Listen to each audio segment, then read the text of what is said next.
Сәлем баршаңызға. Бүгін хачапури по-аджарски дайындаймыз. Ең алдымен жылы суымызды, сүтімізді, қантымызды және ашытқыны салып, жақсылап араластырып аламыз.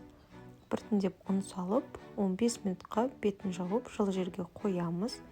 15 минуттан кейін ашытқымыз дайын, үстіне тұз салып, үлкенірек ыдысқа құйып аламыз. Қалған ұнымызды салып, жақсылап қамыр илейміз. Үстінен сұйық майымызды құйып, 10-15 минуттай илеп алыңыз. Жылы орап, 40-50 минутқа қоямыз. Қамырымыз 2 есе болып көтеріледі.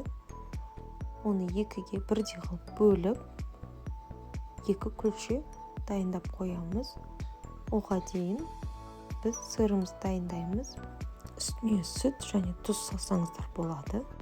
Қамырымызды жайып, қайықтар етіп жайып, ең бірінші шеттеріне сырымызды салып бекітеміз.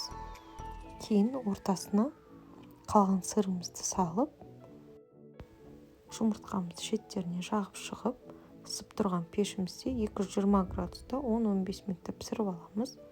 Ортасына жұмыртқамызды ақырындап құйып, тағы 1-2 минут пісіреміз.